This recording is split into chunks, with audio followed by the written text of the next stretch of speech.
This panel is called United Front Against Displacement. So I've actually collaborated with Maya and Alonzo here for the Boston chapter. We also have people here from the New York chapter. I think Tia is going to try to jump in just a second, but I want to give everyone a chance to introduce themselves. So let's just go ahead and we'll start with the New York group.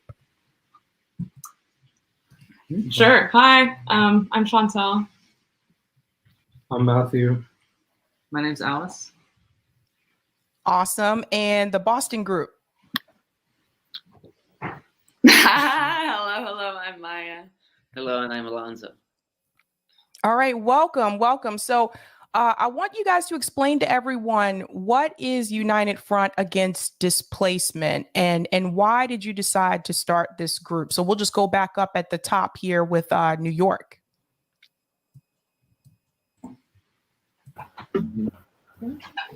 Yeah, so United Front. Oh, hey, Tia. Hey, Tia. Hey, Tia. See who you are. Hello. We were just talking about kind of how UFAD got started and why. Yeah, I mean, I think, and others should chime in at any point because it's sort of a long history that I was not so long, but it's a history that I wasn't there for all of it. But yeah, I mean, the basic idea is that this gentrification crisis is going crazy in all kinds of cities across the country. And if you look around at the groups that are supposedly fighting back against it, or the politicians that are supposedly fighting against it, it's a lot of just nonsense and broken promises over and over again. You know, dressing up right now, for instance, privatizing public housing, handing it over to the big banks as somehow like a social justice initiative that's for the people. And so there's a real need for people to get like organized in a basic way, where just like tenants and buildings are coming together, organizing to fight for their interests, both to like have better conditions on the day-to-day, get stuff repaired, get, I don't know, a particularly odious manager kicked out, something like that. But also do stuff like have longer term campaigns to reverse or, you know, oppose and then reverse privatization, to expand public housing even, that kind of stuff. So maybe that's like the mission statement. I don't know. Awesome. Tia, I want to give you a chance to introduce yourself as well. Can you tell everybody who you are and your location? Okay. Hi. My name is Tia, and I'm working with UFAD UFAD Boston. So yeah. All right. All right. And Tia, I'm just going to mute you because there's a little bit of a fan noise in the background, but I'll when you speak. So I want to start off with this clip here because you guys had a video called "The Fight Against Gentrification." This one focuses on Boston. There's the first part is what I want to show people because I think it's important that people really understand just how expensive apartments are now, and not just in Boston. Gentrification is a problem all across this country now. So let me just mute this part, but the fight against gentrification in Boston, and the part that I want you to see, let me move forward a little bit here. Okay, here we go. You cross from the rich side to the poor side of Mass Ave. Life expectancy drops by 33 years. How many lifetimes have been robbed from residents of this city as they live in oppression and poverty at the hands of housing and these slumlords?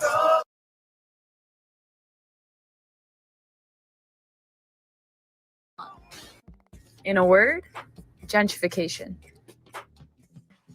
The alliance between government, real estate companies, banks, and the police to quote unquote renew the working class in the poor neighborhoods really just means pushing us out of our homes and replacing us with wealthier tenants.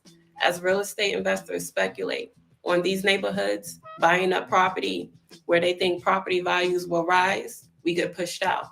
Our buildings are sold off, our neighbors get evicted, and the police ramp up their harassment, all to make way for this expensive real estate development. And when enough investors jump into the fray, they create a self-fulfilling prophecy, accelerating already rising prices. No matter the exact process in a given area, the end result is the same. We get pushed out further and further away from the city. and the city becomes more and more of a playground for the rich. One of the things about gentrification is that it's basically a constant cycle.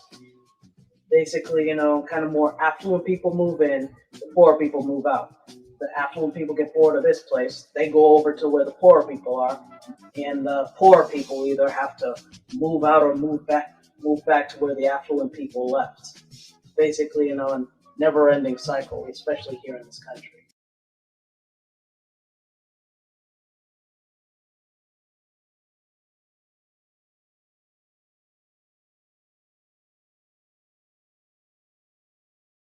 Along with the expansion of fake, quote unquote, affordable housing. Sorry about that. I was trying to get to the part where they show this part right here, the rents. So people need to see just how much people are paying for these apartments here. I think I missed it in the beginning. I'm sorry. Let me go back. Yeah, it's right here.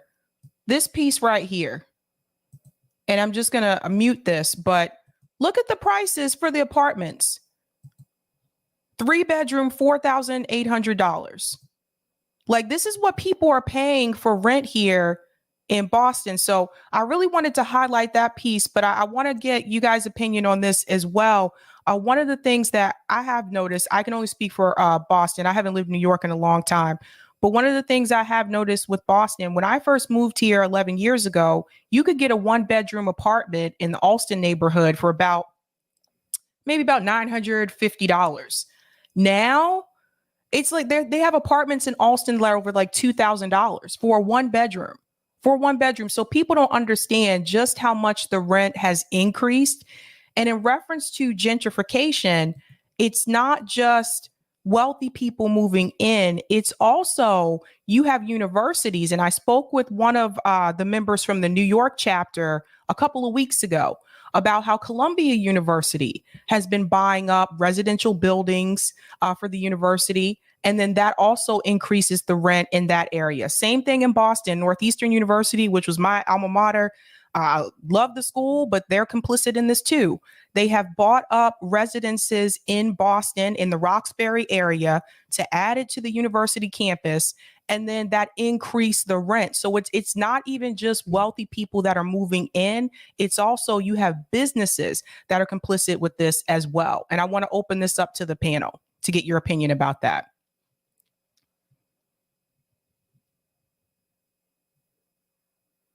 You mentioned Columbia University, and they own the lease of Manhattanville houses where I live. 3,000 to 4,000 residents there, and also Grant houses. So they have a 99-year lease on the land at Manhattanville houses, and I don't know. They have a long-term plan, but it's not for the residents there right now. Mm-hmm.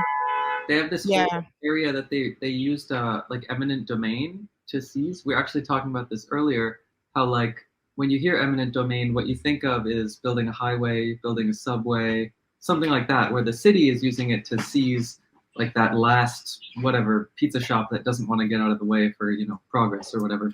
But actually the university was able to use it. They bought about half the land they needed, and then the rest of it they got like it designated as urban blight, and then they were able to just you know, force the sale basically. And now they've built like 6 of these glittering kind of ugly buildings. And you know, it's just like a little kind of, it's not a fortress with walls literally, but you know, it might as well be kind of into the community. So it's pretty transparent what they're trying to do and how they view the community around them. That's right. And Tia, I want to get you in here because there's something specifically that has happened with your community. Can you explain to everybody what's happening with Bromley Heath? Well, one of the things that's happening with Bromley Heath, one of the things that, you know, I'm sorry, I'm abusing that like I did with, like I abused the word basically. But what's happening in Bromley Heath is that, you know, the Boston Housing Authority is they basically managed to find all of the right loopholes and everything, and now they're basically, you know, they're basically privatizing the entire area. Basically, you know, basically, you know, knocking down and building and putting in new buildings that basically, and turning it into a mixed income area. But the thing is that, they kind of that over that this is something that they've constantly been trying to do. They've tried to do it with Northeastern and all that other stuff, but then just this past year they've kind of, they've made their plans. They've been very vague about it, but now they kind of kicked it into hyperdrive. They basically, have sent people in to basically to survey the land. Just a week ago, they tried to kick some tenants out of two of the buildings that they're trying to demolish, only giving them a week to move, mind you, and it just hasn't stopped. Yeah, well said. Maya and Alonzo, I'm going to bring you in here because I want you to explain to everyone. Now, me and Maya went to Grant Manor housing project. The building's falling apart. You can see this on my channel if you wanted to see the actual visit there. But the building's falling apart and the residents have complained, but nothing's being fixed because it's almost like the impression is they want the building to fall apart so then they can tear it down and then they can build more luxury condos. So for people who don't know where this is located, this is on that intersection of the South End and Roxbury. So it literally is like if you're in Roxbury and you walk across the street to the South End, your life expectancy drops by 30 years. This is no kidding, no exaggeration. But South End has also been gentrified. But that is a constant thing that we're seeing. And we just showed everybody the other night, same situation is happening in Chelsea. That picture that you sent me about them, same thing, tearing down another housing project community and saying that they're building affordable housing. But I want you to explain to everyone this myth about affordable housing. Yeah. No, I mean, you're exactly right. Yeah, they neglect the properties, they let them fall apart, and then that's the excuse to be getting rid of them, to do all sorts of different schemes, and then to build this nonsense affordable housing. Actually, the when you were looking for the rents in the video, the first spot you stopped at with a list of some rents. Those are all considered moderately affordable units. Restricted at certain levels. The rents can only rise so much. But what good is that if the rent is like $3,000 for a 4-bedroom or something like that, $3,000 for a 3-bedroom. These are insane prices, but that's considered moderate affordability. Every time there's a development in the city, there's a requirement to add some supposedly affordable housing. But the notion, the definitions of affordable that the government uses, that these developers use, is nonsense. It's based on what they call the area median income, which, you think, so they're going to take the median income of a place and kind of try to make rents affordable to that median income. That's what it sounds like. That's not what it is. Area median income is not the area, of a neighborhood where they're building. It's not the city of Boston. It's a huge swath that includes all the suburbs, that even includes parts of New Hampshire. And so the area median income is way higher than the median income of Boston, and certainly way, way higher than the median income of the working class neighborhoods of Boston. $100,000 right now. Yeah, something like that. I think it's like 120,000, something like Maybe that. more. I was gonna say, for people who aren't aware, what you have to understand is that there are a lot of people that live in southern New Hampshire but work in Boston. So they may have a job in Boston where they have a high income, and they're included into that area median income, which really isn't fair because the cost, living in New Hampshire, is cheaper than living in Boston. Yeah. And so then that's how they decide affordability. They you take 80% of that median income and they define some kind of affordable rent for that level of income, and then these developers can build luxury housing and then have a couple of units at 70-80% and say that, we've satisfied affordability, and that's not affordable. And then what they do at places like at Bromley, they're going to replace 250 public housing units and add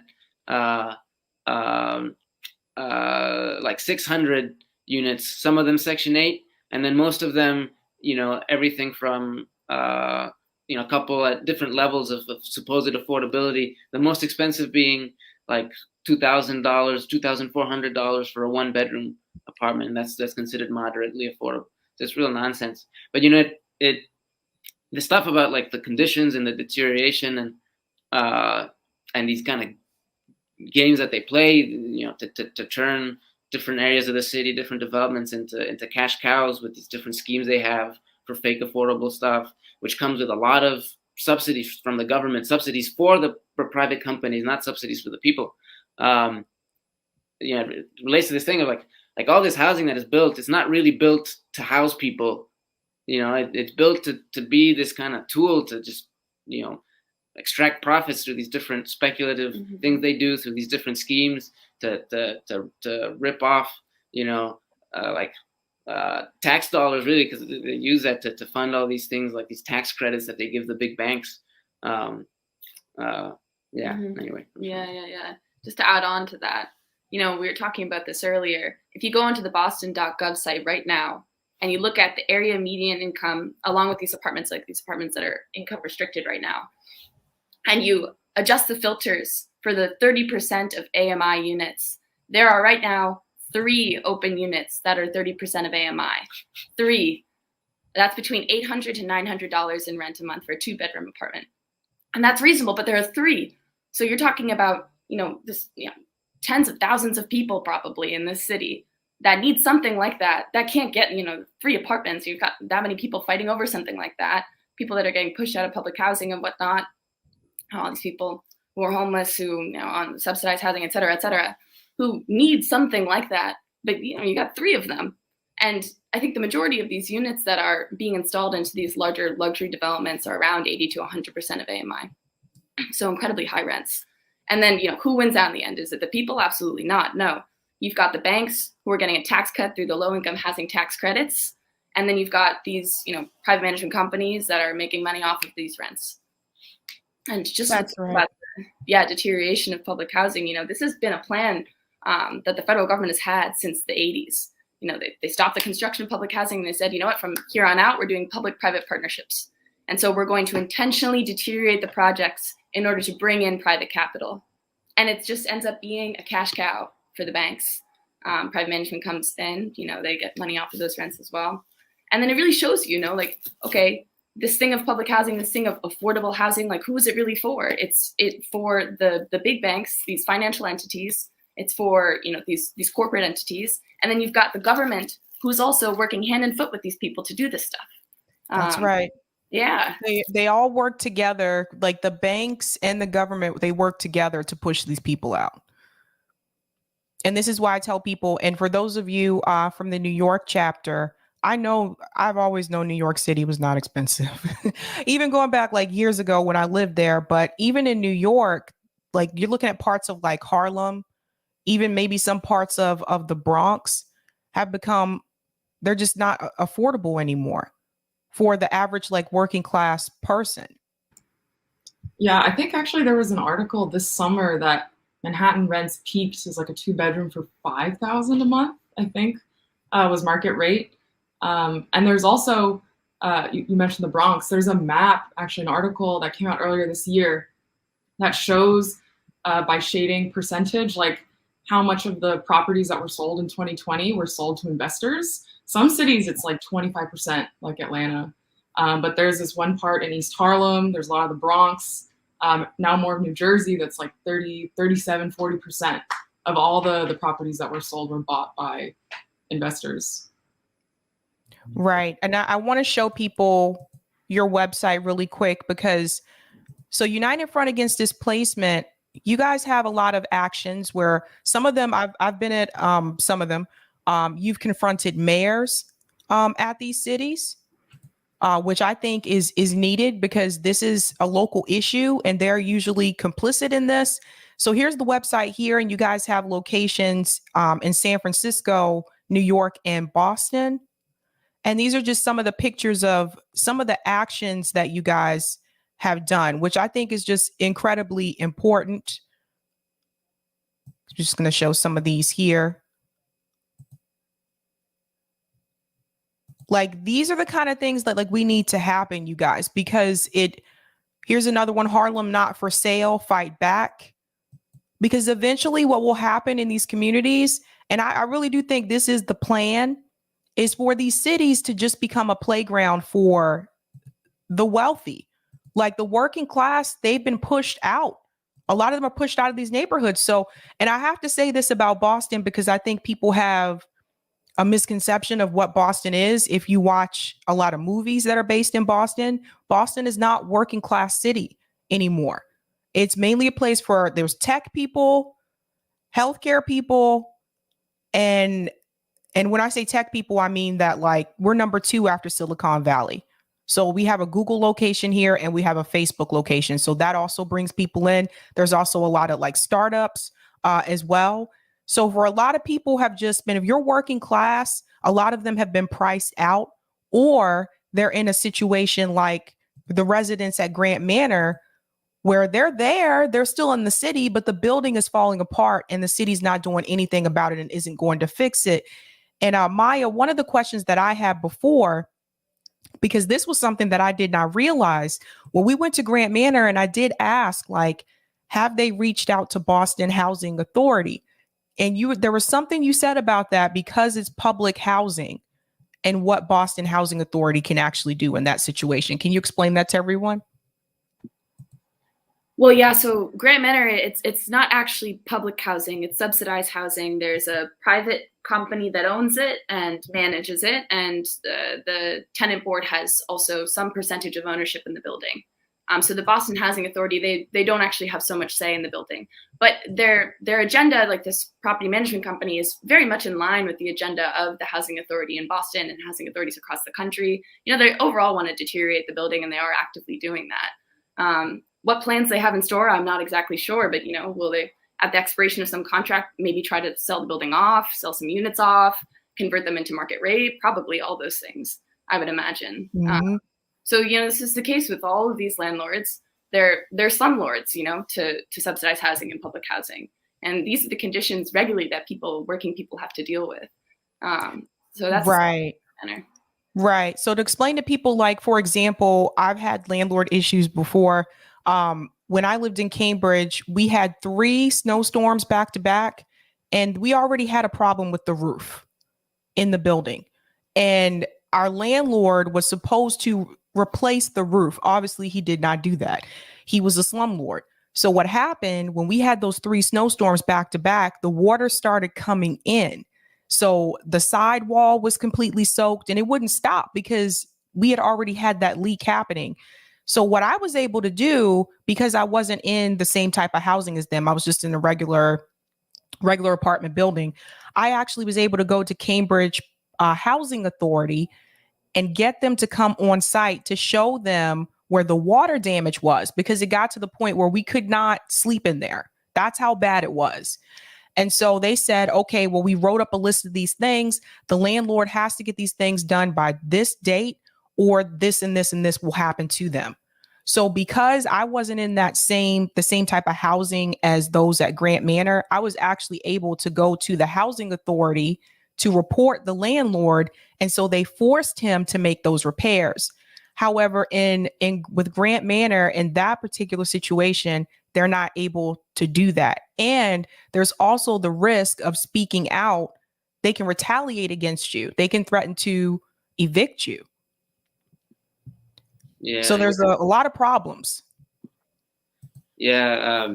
Just to add a little bit more, you know, the history of Grant Manor is interesting. At Grant Manor, in a lot of different buildings, there was a lot of struggle, actually. A lot of tenants in the 90s were getting together across a series of very similar buildings that were actually, they're the kind of the product of the government deciding they wanted to quit public housing. Mm-hmm. What happened, you know, is like, they're like, okay, we're going to stop building public housing. We're going to give private landlords a lot of money to build housing and then to promise to keep it affordable under the Section 8 program.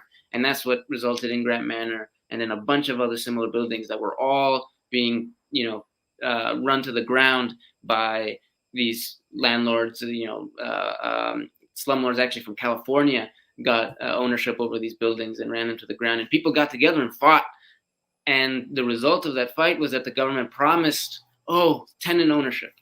They promised to give ownership to the tenant association, and that promise has been, technically, this tenant association technically has a slice of ownership, but they don't have final decision-making power on a lot of the most important questions. And most importantly, the government has made sure that the people who get on that board are horrible and corrupt and constantly abusing of their little piece of power that the government sort of gave them to stomp on the rest of the residents, to run scams with these, like food pantries, stuff like that. Mm-hmm. Yes, it's a pretty interesting situation, and that's been like the struggle there has been against this neglect and against this board and the government. It's really, you try to go to them, to the different agencies, to HUD, because technically, the federal government actually directly administers the subsidy in this case. Often it's through the housing authorities, but in this case it's directly HUD. And then there's like mass housing and all these government agencies, they just like, pass people off like, we can't take care of this anymore. Go to them. Oh, it's not the attorney general. Oh, this is just a matter for you to figure it out on your own. Go figure it out on your own. And that's, it really disgusting, but not so surprising how these different agencies have acted. And it really, I think, underscores that official channels, that's not where it's at. That's not where we're gonna make things change. Appealing to this government official or to this office,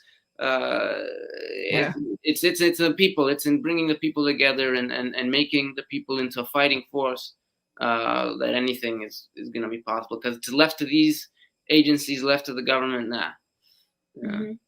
Yeah, because they protect the city. And Tia, I know in your situation also, the Ann Coleman, the community center. So it's not just residential housing that the cities have been deciding to just let deteriorate and then they tear it down. They're also going after community centers. Could you tell everybody a little bit about that situation? Yes. Basically, kind of like to address your question. Yeah, that kind of was the thing that the Boston Housing Authority actually did to us, is that, after they took it away from our tenant management corporation, they ran it down to the ground, and then they were like, oh, well, we can't maintain all of the repairs that this neighborhood needs, so we need to sell it off. So one of the things that they were planning on doing was that they basically divided up the neighborhood and said, within phases, like, phase one, we're going to knock these buildings down, which include the residential buildings and the Anime Cole Center, which was basically an area of historical relevance. The Black Panthers were able to basically set up their free breakfast program for school children there, and there were a lot of other times in which it was based. There were other very relevant events that took place, but the Boston Housing Authority basically said, like, oh no, what we're going to do is that we're going to knock it down and we're going to put a brand new Anime Cole Center, But what they didn't tell the residents was that, one, it's basically just going to be a room in the midst of this gigantic condominium with storefronts and everything. And not only that, it's not even going to be it's going to be underneath the ownership of a different management company, I believe. Yeah. Right. I'm going to go back to the New York chapter for a second about Manhattanville. I want to share my screen because this is on Columbia University's website, and I found this to be kind of interesting. So on their website, let me take this down for a second so people can see Tia. On their website, it says, our commitment to community. Columbia University has a long-standing history of working together with our local community and as we build our Manhattanville campus. But how are you working together with your local community if you're kicking people out? This is the problem. Like this is a big problem. Like these universities, and I feel like this is where the city really needs to push back on how much these universities, just how much they can acquire just to add to their campus, especially if it's going to involve displacing residents. But I want to get your take on that, New York. Yeah, well, just quickly in terms of the city pushing back, I mean, you know, Columbia works hand in hand with the government, like the eminent domain. On, yeah. Exactly, the eminent domain thing Alice was talking about. Columbia got the New York State government to declare that area blighted, to use eminent domain to seize it for this Manhattanville campus. We had a protest today at Manhattanville against the privatization, against also there's this 26-story luxury condo tower that NYCHA, the housing authority here, just approved for a developer to build in the middle of the development. The same day, Columbia was having a Manhattanville Community Day to celebrate their gentrification of Harlem. So we ended our protest over there at the end today. But yeah, I don't know if you want to. I was just, Mayor Adams is corrupt, Eric Adams, and so is the NYCHA former president. He stepped down because there was a lead or apartment like crisis or arsenic, and so that issue led him to step down. But he pushes privatization in Minneapolis as well as in New York City. So, and he's still on the board of New York City Housing Authority, and Chicago too, right? Yeah. This guy Greg Russ, he's like he should be infamous for everyone should. It should be, I don't know, #1 most wanted or something. He's gone all across the country, actually just north of Boston and Cambridge. He privatized all the public housing there. They tried to do the same thing in Minneapolis. A few people there got together and fought back fiercely and prevented that from happening. And they did privatize a lot of it. But in Chicago, I mean, that shows actually what this whole thing is about. You know, they destroyed, I think it was like, we were looking at this, really 2/3 of the public housing. 88% by now, yeah. 88%. And then there's like, you know, tens of thousands of people on the waiting list trying to even get in. Many people who were displaced, like tens of thousands of people who were displaced by the demolition. They got promised, oh, you'll be able to come back. We're going to redevelop. And, you know, whatever lie they said about affordability, there's going to be something. Actually, some of the sites, they haven't even built housing. Part of the land that was sort of freed up by destroying public housing where people had grown up and lived and everything was given to the Major League Soccer team to build a practice facility. So it's just like, you know, sometimes this is kind of like just a really transparent land grab. Other times it's slumlords that want to take over the public housing and then just make money off the rent subsidy and whatnot. But in any case, you know, the people are just like they're kind of in the middle of it all, while the big banks and the government work together to screw everyone over and like, you know, remake the. It's just crazy. JB, you said there's a comment on Rockfin. I'll take that whenever you're ready. But while you're doing that, this is a good question. So Sean Miller is asking, isn't Section 9 better? So I'm throwing this one out to the panel. Because I know people have told me, like for Section 8, there's a long wait list, sometimes years. Yeah. I mean, so Section 9's public housing. I think it is in some ways better, and that's why it's, you know, that's why we oppose when these housing authorities, these banks, and these developers try to get rid of public housing, rid of Section 9, and replace it with the fake affordable stuff and with Section 8. The difference is in some ways they're somewhat similar based on your income. Nominally, it's based on 30% of your income in both cases. But with public Section 9, there's a few more tenant protections.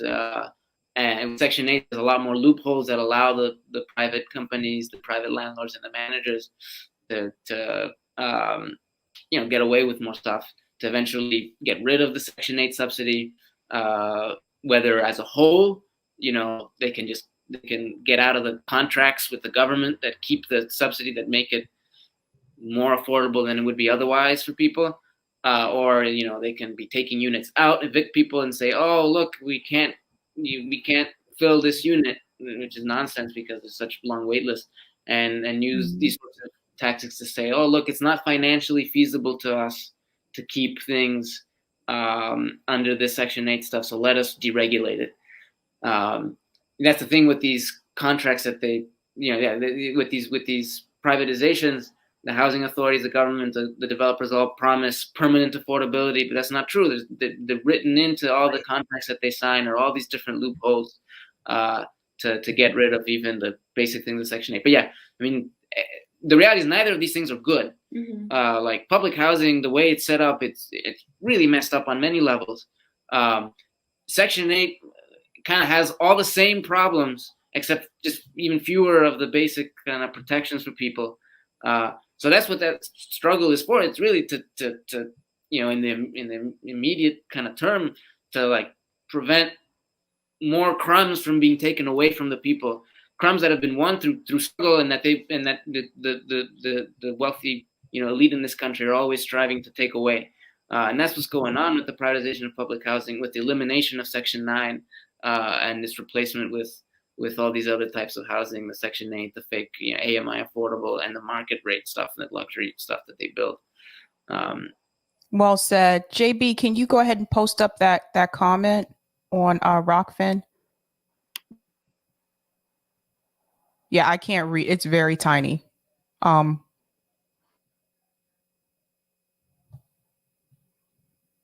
Thank you.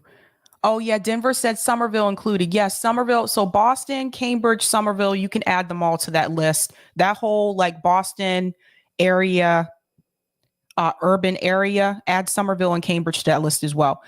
Thank you for the tip on Rockfin, Roger Meadows. New York chapter, I understand you're focusing on Mayor Adams, but I live in Nassau County, east of Queens, not New York City. Same thing happens out here. We have a little chapter out here called New York Communities for Change, doing what you're doing also. Personally, I think there's going to have to be some collaboration and coordination and push for a New York state law to outlaw private equity from owning housing and using empty apartments as tax havens. What do you guys think about that, New York? Collaborating with other housing groups. Yeah, I mean, I think it's super important. Yeah, obviously the struggle is bigger than just in New York City, even just in New York State, because like part of what's going on in New York City too is pushing people out of the city. The crazy rents, a lot of people end up commuting in. Then that can drive up the housing costs in other places too. So yeah, there's definitely a need for that, I think. And also some of the stuff that they're doing that only affects New York, like New York City, they do have to do at the state level. So one of the ways that they're trying to privatize NYCHA right now is through this whole thing called the Blueprint for Change, which will basically privatize the whole system. Yeah, that's being done through the New York State legislature. So yeah, there needs to be some wider opposition to that. Wasn't it Julia Salazar that helped sponsor that bill? Yeah, one of these progressive politicians. She's in DSA. Brooklyn and Queens. Yeah. Oh, dear. I'll try to be nice, but oh, dear.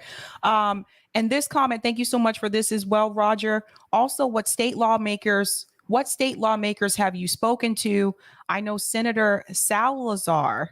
I'm not familiar with this one, but Senator Salazar is usually good on these things. Yes, she has her bill, good cause eviction, and wants to tax rent speculation, but that seems more of a reform than actual transformation, like outlawing private equity from ownership in the first place. So it looks like that you might have an ally there. Have you had a chance to connect with Senator Salazar? So that's exactly who we were just talking about, Julia Salazar. She's the state senator in Brooklyn, and she was the sponsor of this bill. So last year it was called the Blueprint for Change. It also has another name called the Public Housing Preservation Trust, which she says, she and the developers, the mayor, the banks say this is not privatization. It's a public-private partnership. It's a total lie. It's privatization. It allows the banks and corporations to take over the projects. The trust that NYCHA is going to be handed over to has, was it like 8 out of the 10 people on the board are bankers, something like that. So it's pretty clear what this is about. It's banker socialism. She ain't about what she's saying she's about. Yeah, I mean, we did a video recently. So we had a petition opposing the privatization of NYCHA at Manhattanville, in West Harlem, and also in Jackie Robinson houses in East Harlem. Mm-hmm. And so we sent this petition to the NYCHA CEO, Greg Rust, to the NYCHA board, to Eric Adams, every single city councilor, the state senators, congresspeople for Harlem on August 16th. None of them responded. None of these so-called progressive politicians. So we confronted them at the African American Day Parade in Harlem on September 18th. Matthew and I were there also with Ivan from Manhattanville. And when they were on camera, a few of them said, "Oh yeah, of course, we support tenants. I always support the tenants." So we followed up saying, "Okay, will you write a public statement?" Totally ignored. And then some politicians went as far as to say that the current privatization program in New York is not privatization, that NYCHA is not corrupt, or the Attorney General, Letitia James, she's like dancing in the street, like trying to ignore us as much as she can, saying, "Of course I support public housing tenants," but she's never said anything, opposing privatization. So, and to go back to what Chantal was saying, that was a public advocate, Jumaane Williams. Mm-hmm. He was trying to say, "Oh, I support the tenants. Whatever the tenants want, I want." He tried to run for New York governor here, and he had to quit his campaign and whatnot. But yeah, he's not really. He's tone deaf about privatization, just letting it happen. So yeah, well said. Well, go ahead. Oh, I was just going to say, we don't have any allies amongst the politicians, like from the local level to the, very top. Now in the housing, so many people are invested in housing in the city. You'd be surprised. And speaking of one of those people invested in housing in the city, I want to show people some of the actions that you have done. So Mayor Michelle Wu, that's our mayor here in Boston. She's another one. She ran a pretty progressive message. She said that she was going to fight for the people and that she knew Boston and she knows what it's like to be working class. You guys know those speeches. So she actually had an event and she's been doing these around the city, going to different neighborhoods where she's supposed to talk with people in the community. And so I was there with you guys for this one when we asked her about Bromley Heath and about affordable housing. So I'm just going to play this for just a sec. Yeah, well. This is Pastor John Wheeler. Hello. We're just curious about the housing issue because gentrification is increasing here, and we just see more and more people getting pushed out of the community. And we're just worried there's not going to be enough affordable housing. Are there any plans to build more affordable housing? Yes. So we have a couple of funding streams that we're applying all that we can for affordable housing. So this year in the budget, $385 million going to affordable housing across the federal recovery funds, our operational budget and our capital budget. It's again some of what we need, and it's not about the dollar amount, it's about the impact, but that will really allow us to tie together all the programming around acquisition opportunity projects and keep renters in their homes. We have our rent stabilization committee going to work on legislation in the State House. We are trying to accelerate and prioritize affordable housing proposals so they can move faster through the approvals process, and then actively looking to create a lot, thousands more units. We're Mandy from Bromley Heath, over right across here, and we have Bromley Hall, the place where the Black Panthers serve the first free breakfast program, and the lunch program. We have many memories in that place, and they're planning on demolishing that building. And we understand that the neighborhood and the buildings. But as far as Bromley Hall, we've had funerals there. We've had marriages there. We had the first radio station in this neighborhood that's still upstairs called WTMC. Pastor John Wheeler. Oh, hi. Nice to meet you. Yes. I would love to continue the conversation. Yes. Sure. Yes. Yeah, I would love to continue that conversation. Yes. Yeah, I'm going to get your information. Thank you so much for Thank coming. you. Maru, I have one question. Yeah. A few months ago, you said you were going to give $50 million to Bromley Heath. Yeah. You know, but a lot of residents haven't heard where that money is going or where it's going to be spent. So, what's going to be happening with that money? So it's actually more than that as well. We ended up, it's partially through the federal recovery funds, partially through the capital budget. It's going to go to phase one improvements to the site, improvements to some of it's really basic stuff like bathrooms have mold because the ventilation isn't there for the showers. And I heard about the plans, but who's going to be handling the money? And like, when is it going to be given? Because like no one's really been hurt. Like a lot of residents haven't been hearing about. Like when this is a good question. The process is that we have to make a proposal to the city council, and then the city council has to vote to actually allocate the funds. So from now until the end of June is when the city's budget process is happening. Knock on wood, we can get to some version of an approved budget by June, and then the ARPA funds. I don't know what the timeline is. Again, it depends on council approval, but we're working to try to make sure that we can get those out there as quickly as possible. But it won't be until we can get it. Oh, okay. Thank you so much, man. I appreciate it. Okay, now, Tia, you were here with me for this. Notice she said she went through the whole, let me explain the process and how this all works, which we don't really want to hear that. Like nobody needs to know this step-by-step process. We just need to know if you're going to do it and when it's going to be done. And I felt like even with her, there was a lot of beating around the bush. But then what people have to understand is even with her husband is involved in the real estate business. So see, these are some of the things you need to know about people when they're running for office, because like I said, she was supposed to be the progressive candidate, so to speak. But are you really, is it really a sense of urgency for you to fix the housing situation if your husband is in real estate in the city? Well, for Michelle Wu, no, because basically, it's kind of like he's one of the people who stands to basically benefit from our neighborhood, basically from our neighborhood being gentrified and everything. And so, but you're muted. I think you're muted. No, I'm not. Sorry about that. But basically, yeah, she basically, she benefits from it. And kind of what she was saying about the $50 million. Now, she stood right in the middle of our neighborhood and announced that, but, she basically was saying that she was going to give all the control of the money to the Boston Housing Authority. The Boston Housing Authority, who basically, all of the funds that they've been getting and all of the funds that were seized from the previous tenant management corporation just magically disappeared. And even by now, I can guarantee you that that $50 million plus that's supposed to go into bathrooms and kitchens and all of that stuff, it's still missing. That's right. What happened to the money that was given to the housing authority all those years prior? Here's another event I want to show here, another action that you guys have done. So I know you guys do a lot of actions because I get text messages from Maya, and I'm terrible. I have to tell you guys, I'm terrible last minute. I really, really am. Like, I don't know, JB's in the background, but JB will tell you the same thing. I am terrible with last minute. If someone texts me and say, hey, can you? I'm like, nah, because I'm so busy. Amen, but, amen. I know you.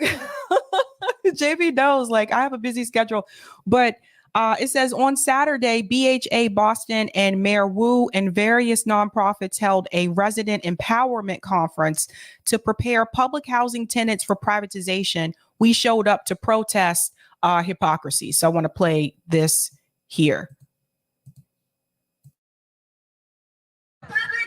Not for sale. Public housing. Not for sale. Public housing. Not for sale. Public housing. Not for sale. City Life tells us lies. They just want to gentrify. City Life tells us lies. They just want to gentrify. BHA tells us lies. They just want to gentrify. BHA tells us lies. They just want to gentrify. Public housing. Not for sale. Public housing. Yeah, so that's one of the actions you guys have done. Rome, do you want to get on the stream? I see you in the background. I wasn't sure. But I don't like just adding people if they're not ready, because, you know. But and then also there was the one you sent me the other day, the housing situation with Ayanna Pressley, and this is another one. You guys, they also questioned her about Israel and Palestine. I talked about that the other night. But this is the part about the public housing. I want you guys to hear what Ayanna Pressley says. Because again, this is her city. For those who don't know, Ayanna Pressley was city councilor here before she was a congresswoman. So just FYI. And I am a lawmaker, and I'm a thoughtful lawmaker, okay?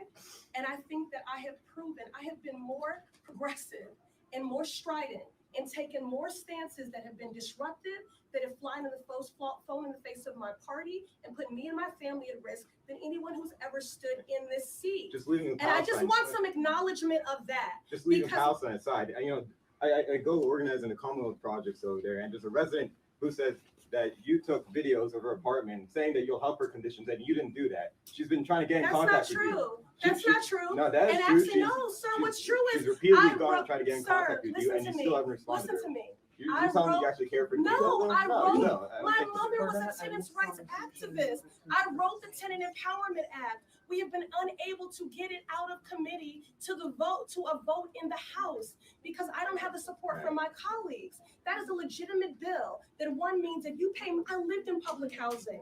I just came from a whole thing with public housing. I lived in public housing. I know what it is when there's deferred maintenance and you're growing up in complete crap. And you don't feel like your life is of value. I grew up with the lights not working, elevators broken, roaches and rodents. I'm one person. I have taken all the right votes on that. I just told you I slept on the steps of the house because they didn't take a vote on the eviction moratorium. Right now, so many residents in Boston who've been trying to fight for something. Sir, you know what I would like? Sir, you're not being fair to me right now because this is berating and attacking. I'm asking you to give. So she grew up in public housing. I understand that, but she doesn't live there anymore. she's doing really well, a lot better than most of us. And that's the thing. Rome, what's up? What's going on, y'all? What's going on? I'm a little busy today. My apologies, but I have to get in when I can. But seems like y'all was doing good without me. Oh, no worries, no worries. So, Maya, could you explain to everyone what happened after that? Because she agreed that she would meet, and she told some of you to come back to meet with her. I think it was the following day. And what happened after that? Yeah, so we go to this town hall, and they have you like write down your question that then gets filtered and fed to one of her lackeys, and then gets fed to her, and then everyone's silent in the crowd. And so we go to this town hall. We're sitting there. Of course, our question doesn't get answered about the privatization of public housing. And so then, okay, we wait till the end, and then there's this whole series of things where she's going to stand there, and people are going to go give her hugs and get her autograph, etc. So we go up to ask the question, and we get in line, and then the cop comes up to me, and he's like, "We're cutting the line off right here, the right in front of us." Very blatant, she recognized the faces of those of us who were there that day, and she very clearly didn't want us to ask her about this very simple question. In this video, she talks about her mom, who's an activist, right? Her mom used to use the services of this Harriet Tubman house. It was a community service staple in Roxbury, right? So that was planned for demolition, and there was a whole, movement against this. A bunch of activists, people that use the services, people in the Roxbury area, but also people from all around, banded together to oppose the demolition. Because what was planned was that they were going to demolish the Harriet Tubman house in order to build a luxury units. And so, there's this whole movement against it. And then all these politicians are coming out to both support the luxury condo development and to say that this would actually be in the interest of residents there. Total BS. Kim Janey signed on to that. John Santiago signed on to that. And so then Ayanna Pressley, who has her mother who's using the services there, says nothing in the midst of all of this. Not only that, but that she gets funds from the developer who was constructing the luxury units. You guys hear this? You see how these housing scams, like they make it seem like they're doing something better for the people, but they're really not. he was like her number 2 donor or something like that, right? For her campaign. Financer, yeah. So this is this is what the politicians are about, and they go on and they say these things like, oh, and I have this history of living in public housing. Well, yeah, so there are a fair amount of these people like Tanya Anderson Fernandez, herself, Andrea Campbell, they all like to say this stuff. But then, when people are experiencing deteriorating conditions, when they're trying to fight their property management, where are these politicians? Well, yeah, they're getting funding from them. They're working hand in foot with them in order to produce more of these luxury developments that are pushing people out. And so it exposes entirely what this role of being a politician is about, I think. It doesn't matter if you've come out of public housing, and at the end of the day, you're in a seat. And in that seat, you now have to serve private capital. And you're trying to maintain the population, control over the population in several different ways. And then, promote this kind of lie that you're a pro-people force. And we've seen it time and time again, like all these politicians have come around to, our various protests and whatnot, saying, we're one with the people. We're here to support you. Anything you want. We're like, okay, yeah. And they don't do anything. Even Julia Mejia went as far as writing a statement and then not publishing it. We basically wrote it for her. So this is the kind of situation we're dealing with, which is why, it's like, with these politicians, if they come around, if they do want to write a statement, all right, great, sure, fine, do it. They expose themselves for not actually following through on these things. But ultimately, it shows, where does our interest lie? No, they don't rely on these people who are just going to sell us down the river. No, they lie in, the people coming together and seeing that our interests are actually fundamentally opposed to these politicians who are working with the big banks, who are working with these other corporate entities. That's right. I have to get started with the next panel, but before we go, how can people get involved with United Front against displacement? And are you open to people starting new chapters in their city? Yeah. I mean, there's a few different ways to contact us in the different cities. We all have like email addresses on the website, phone numbers, also on social media. I mean, you can message us.